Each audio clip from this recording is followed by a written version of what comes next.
This is Arthur Godfrey.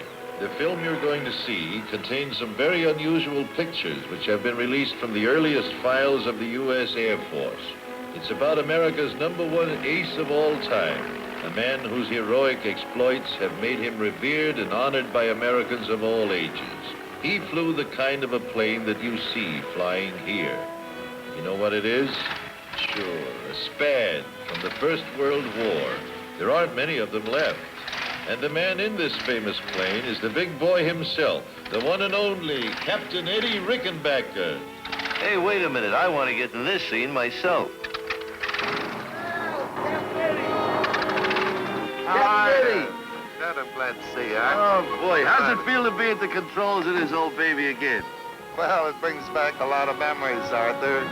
A lot of them good, some not so good, but I guess we had to do it at the time. You know, many a morning I'd sail around at 20,000 feet. This old boy waiting for an enemy Fokker to come along. 20,000 feet in that open cockpit? Gee, and nowadays we got pressurized and heated cabins. Didn't you get cold? Oh, it sure was.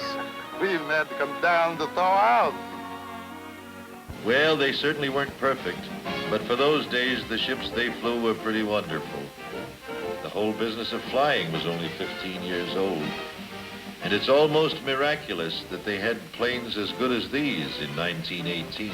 There was a lot of trial and error, but the trouble was just one bad error and the pilot was all through. Captain Eddie and the great squadron he commanded spent a lot of time on strategy and tactics. And they had to work on the planes they had too, getting them to outperform the enemy machines. That's where Captain Eddie was outstanding, because he had been around engines all his life. As a matter of fact, he was a mighty successful international racing driver when the war started. Here he is, way back in 1918, with the same cocky, smiling, hard-fighting Eddie Rickenbacker that you know today. By golly, that plane is exactly the same as the one you just saw, a Spad with the famous #1 on the side. You could do a lot with them, as Captain Eddie proved so heroically. There's a cute story of how he got that Spad. The squadron had been using Newports, which were great little planes, but which had the nasty habit of having the canvas come off the wings. Sometimes when you went into a power dive and you looked around, it was, "Hey, look, Ma, no wings." Well, Eddie wanted a Spad, so he went down to headquarters at a place called Orly to see about one. He found that they were going to be issued to the squadron soon. And because one Spad was ready on the field, he took off with it right away, strictly against orders. Nobody ever said anything. Rick was a hot pilot, sometimes too hot. Anything he wanted to do was okay. Now, this is an actual combat film you're looking at. A dogfight on the morning of April 30th, 1918. Eddie's record of 26 enemy planes in 6 months has never been equal. At the same time, he was the leader of the famous 94th Hat-in-the-Ring Squadron that shot down more planes than any other group. One of the German planes has been hit, and hit hard. This was one of Eddie's first authenticated victories, an Albatross biplane that fell within the French line. It was shot down from a height of about 15,000 feet. It was victories like this that began the Rickenbacker legend of daring but skillful flying that even the enemy had to admire. One of the big activities on both sides was shooting down observation balloons. This is one of ours, shot down by a daring German. Captain Eddie got on the scene a little too late to save the balloon, but he was in time to shoot down the enemy plane. In those days, pilots of planes didn't have parachutes. When you got hit, you went down with the plane. There goes Eddie's 7th victory, just over the horizon. Going, gone. This pilot was very lucky. He came out alive. But that plane of his doesn't look so good.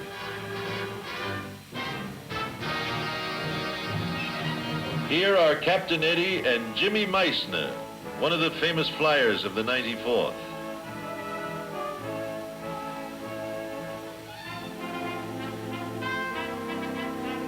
Some of the others were Major John Huffer, Major Raoul Lufbury, Douglas Campbell, and Alan Winslow. The 94th AERO Squadron was a terrific gang with the finest record of any group in the war. This picture of pilots, crew, mechanics, and mascot in front of a captured plane was taken in April 1918. Here are Meisner, Eastman, Rickenbacker, Reed, Chambers, and Thorne Taylor by the tail of the plane. On the left is a British pilot, next Major Lufbury, and then a group of 94th Squadron pilots. These are boys who really made history, the first of hundreds of thousands of American airmen. These young pilots started it all and first established our flyers' glorious reputation for flying skill, for guts, and for coolness in combat. Here's Eddie in a dogfight on September 25th, 1918, when he shot down 2 planes out of a group of 7. He jumped the formation single-handed, his 9th and 10th victories, all in a matter of minutes. This plane came down hard. Eddie and his squadron were decorated often. Here's General Patrick, assisted by Billy Mitchell, with his back to the camera, pinning the Distinguished Service Cross on Captain William Thaw. Captain Eddie Rickenbacker was awarded the Distinguished Service Cross with 9 oak leaves. That means that he received the DSC 10 times in all. Captain Eddie was awarded the DSC more times than any other American in our country's history. The French showed their appreciation, too. He got the Legion of Honor, the Croix de Guerre, with 4 palm leaves.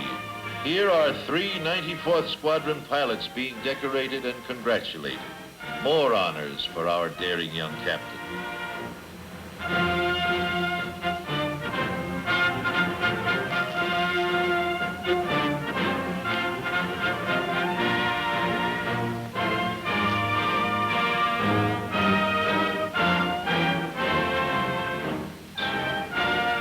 After the decorations, it was back to the dangerous, dirty, but necessary business that had to be done.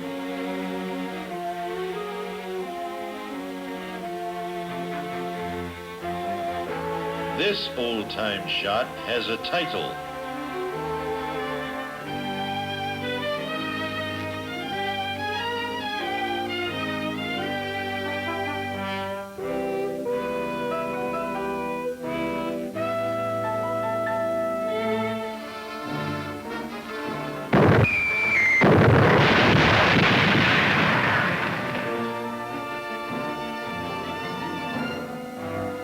Here are some pictures of a dogfight over Chateau Thierry on October 3rd.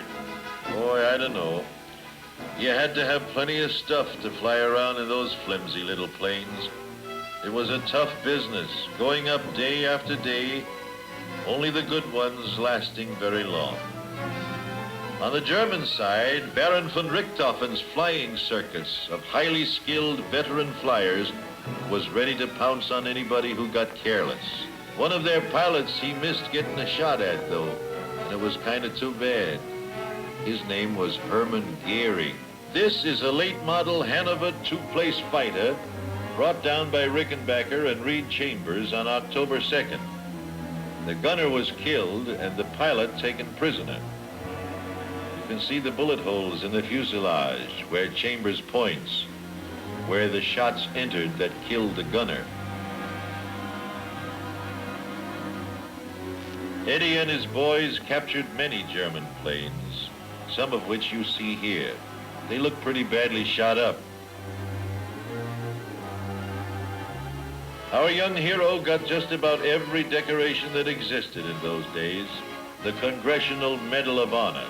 It was presented to him by President Hoover at ceremonies at Bowling Field in Washington. That was Truby Davidson opening the ceremonies. General Fichet is at the mic. I think he was head of the Air Department, or whatever they called it those days. President Hoover then read the citation. Too bad we haven't got a picture of the actual presentation of the Medal of Honor. Here's our famous captain saying a few words of acceptance. That's President Hoover, of course, on the right. And here's a wonderful picture of Eddie with the star-studded blue and white Medal of Honor ribbon around his neck. A great honor for a great fighter, one of our greatest Americans.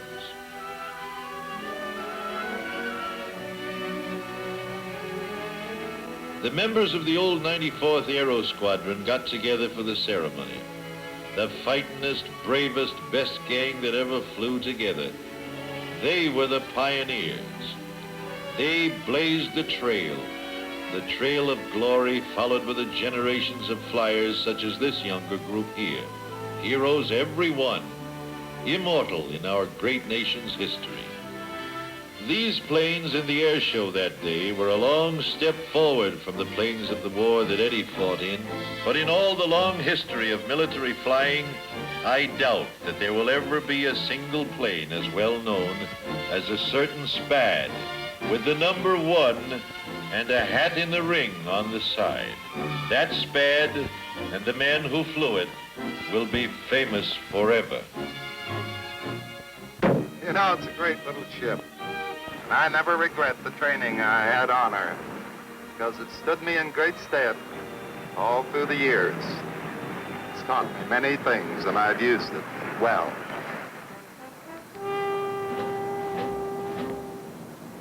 Tommy, I'm awfully glad to see you again. Glad to see you again, sir. How are you, Captain Eddie? I'm fine, but gosh, it must be wonderful to fly one of these beautiful ships with all that speed. It How do you certainly like is. it? I like it fine. This is really a wonderful Air Force. The training these boys get now is it's marvelous. It can't be duplicated. We have the best equipment here in the world and the best training. They talk a lot about the supersonic flights being somewhat of being dangerous. Well, the planes are built to take it. The boys are trained to do it, and it's just a normal routine flight. The training they get it's benefited me.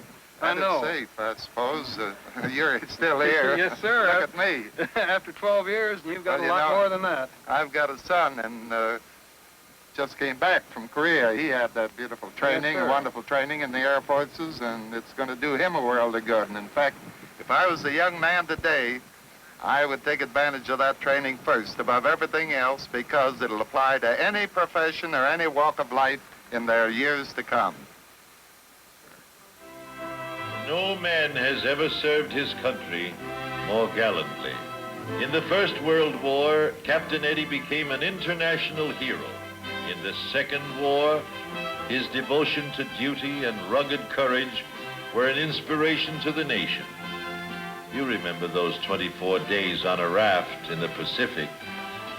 In aviation, Captain Eddie's vision and leadership have helped to establish a tremendous industry. Today, he personifies both the strength of America and the opportunity our country gives to a man of courage. Our immortal ace, Captain Eddie Rickenbacker.